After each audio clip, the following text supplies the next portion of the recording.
It's Self-Care Sunday.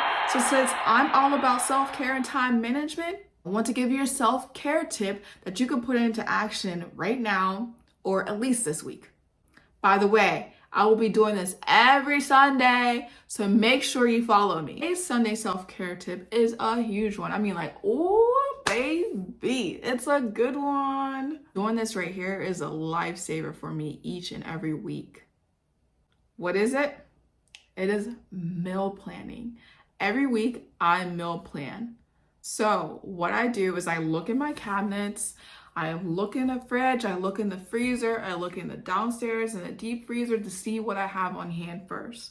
Once I see what I have on hand, if I have meat there, like maybe some chicken or, well, really all we eat is chicken and ground turkey here. And maybe some like shrimp or fish. If I have any of that on hand, then I know I don't need to purchase more unless I have to.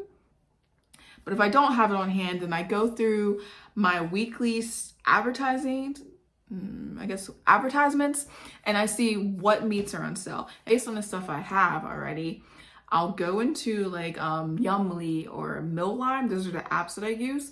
And I'll look for recipes that have the stuff that I have already. So that way I don't have to make this whole meal plan, then I'm going out and spending $300 on groceries.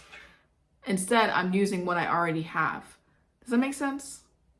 Doing this saves me so much time during the week because once I buy all my groceries, I can chop all my vegetables.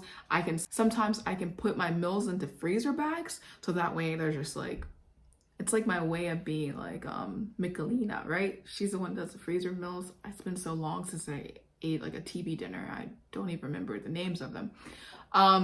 But yeah, so I do this and it like helps me out tremendously. And also because I'm sticking to a list, I don't spend more money and I don't spend money that I don't have.